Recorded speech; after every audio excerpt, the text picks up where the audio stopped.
Sábado, o Palmeiras enfrentou o Vitória pelo Brasileirão e todo mundo achou que seria uma vitória fácil, né?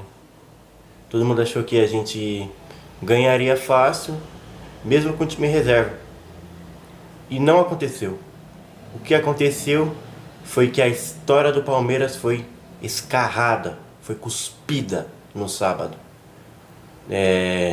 Eu acredito que sábado a gente tenha feito a pior atuação em anos, até em futebol mostrado, porque, cara, o que aconteceu sábado foi um negócio assim fora do comum e foi bem humilhante.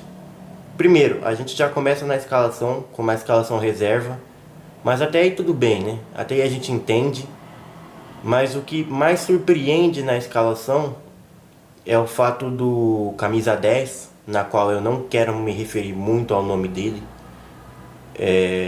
vou tratá-lo como inominável. O camisa 10, ele surge como capitão, e o desrespeito à história do Palmeiras já começa com este cara sendo o capitão. Já começou aí. O desrespeito já é quando ele tem a 10 do time, mas ele sendo o capitão é inacreditavelmente humilhante para a história da Sociedade Esportiva Palmeiras.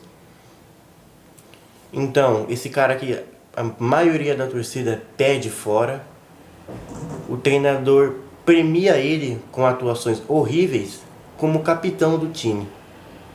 E mais uma vez ele não passou ileso e fez uma péssima atuação, perdendo gols ridículos e sempre dando risada quando perde gol, né? Porque além de perder gol, ele dá uma risadinha como se tivesse tudo ok, né? Sábado a gente fez um primeiro tempo contra o Vitória horrível, porque mais como horrível, sendo que o Palmeiras ele dominou e praticamente não teve nenhum perigo ali. Bom, o Palmeiras também não ofereceu nenhum perigo ao Vitória, assim como o Vitória não ofereceu perigo ao Palmeiras. E o Palmeiras ele fez um dos jogos mais nojentos, porque o Palmeiras ele no primeiro tempo só, ele cruzou 30 bolas na área. Exatamente, 30 bolas na área. 30 cruzamentos. E deve ter acertado uns 5, se eu não me engano, 5. O Palmeiras ele é um time que já de muito tempo não cria. Palmeiras não cria pelo meio, Palmeiras não cria pelas laterais, Palmeiras não cria em lugar nenhum. O Palmeiras ele simplesmente pega a bola na lateral e cruza para um centroavante de 1,70 tentar fazer um gol. É ridículo. É ridículo e a gente continua fazendo isso todos os jogos. E no sábado ficou visível que o Palmeiras só faz isso. Ficou notório. Se você assistiu o jogo, você sabe. Ficou ridículo, ficou feio. Ficou assim, feio demais. Porque todo mundo viu. E o Palmeiras termina o jogo com 50 cruzamentos. 50 cruzamentos.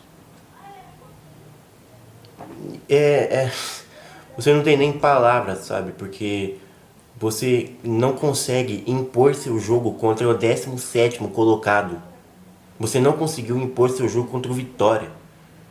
Contra o pior ataque do campeonato. Ou a pior defesa, eu não lembro agora, mas é ou a pior defesa ou o pior ataque. Eu não lembro, mas é ridículo. É ridículo. O Palmeiras não conseguiu se sobressair ao Vitória. Ao Thiago Carpini, né? Porque o Abel ele perde pro Thiago Carpini contra o Água Santa, contra o São Paulo e contra o Vitória. Cara, é simplesmente desesperador, porque o Palmeiras ele não cria. Eu vou mostrar aí o mapa de calor do Palmeiras, um mapa de calor não, o posicionamento dos jogadores a partir do segundo tempo, a partir de que vem as substituições. É ridículo, o time tá parecendo um Frankenstein, tá o ombro na nuca, a nuca no olho, a perna no braço, é um completo escárnio o que acontece com o Palmeiras taticamente falando.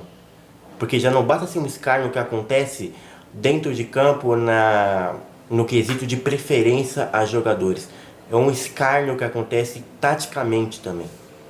É horrível. E também é um escárnio a torcida do Palmeiras não poder nem vaiar. Porque a torcida do Palmeiras, alguns torcedores, não todos, porque é outra coisa que acontece no Palmeiras também. A gente não pode criticar mais, você não pode ter o mínimo de crítica, você não pode ter o mínimo de senso crítico, você tem que abaixar a cabeça e ouvir tudo que o treinador fala e tudo que a presidente fala, sem tecer nenhuma crítica, porque senão você não é palmeirense de verdade ou é corintiano. E alguns que vaiaram, o Palmeiras aumentou o hino, o Palmeiras subiu o hino, para os guerreirinhos não ouvirem a vaia. Ou seja, você paga uns 200 sem conto no ingresso, vê um futebol patético daquele, um futebol nível Série C, um futebol que não tem organização nem padrão tático. E você não pode nem vaiar, porque não é palmeirense de verdade. Então, cara, eu acho que não tem nem muita coisa pra falar. Porque eu tinha bastante anotação sobre esse jogo, durante o jogo, que eu faço minhas anotações. Mas de algum momento eu falei, cara, não vou trazer as anotações. Eu não vou falar que, sei lá, o Estevão jogou muito bem, o primeiro tempo do GA foi legal. Eu não vou. Porque eu acho que o que aconteceu sábado é algo que você tem que falar apenas do quão humilhante foi. Você tem que apenas retratar o que aconteceu. E o que aconteceu foi aquilo, foi humilhante. E cara, a gente em véspera de jogo contra o Flamengo aí, véspera de jogo decisivo contra o Flamengo, são as piores expectativas possíveis. As piores. Porque o Palmeiras ele se demonstra um time fraco, que não tem organização nem padrão tático, na qual só cruza a bola na área, é só chuveirinho. Até quando o Palmeiras joga bem, é só bola na área. É só cruzamento. O Dudu entrou ontem no jogo e ele deve ter feito uns 10 cruzamentos em um segundo. E eu acho isso, e é algo que eu quero falar aqui, não é culpa dos jogadores. Tirando alguns, que eles não jogam bem nem quando o time tá bem, nem quando o time tá mal, nem quando o time tá mais ou menos. Tem jogadores que a culpa não são deles, e isso passa por a maioria do elenco, mas principalmente Dudu, Felipe Anderson e Maurício. Até o próprio Richard Rios às vezes, mas o Richard Rios ele é meio sonolento, então esses três. O Flaco também. Cara, tem bastante jogador no Palmeiras, é que eu apontei esses quatro, mas tem bastante que o estilo de jogo, a forma que o Palmeiras joga, esse futebolzinho nojento, acaba fazendo parecer que esses jogadores são jogadores comuns, e não são. Isso fica nítido com o Felipe Anderson. O Felipe Anderson ele entra no jogo e ele tá perdido, porque ele não tem o mínimo de instrução do treinador. O Felipe Anderson entra com meia de ligação pela esquerda, aí uma hora ele tá na direita, outra hora ele tá lá atrás, outra hora ele tá marcando o Lucas Esteves, sabe? E não tem. E a única jogada que ele pode fazer é cruzar a bola na área, porque é isso que o treinador passa para os jogadores. Não é nenhuma coincidência todos os jogadores do Palmeiras só fazerem uma jogada, que é cruzar a bola na área. É instrução. Ou eles estão querendo derrubar o Abel. Eu acredito que não estão. É instrução de um treinador limitado, de um treinador que se demonstra limitado.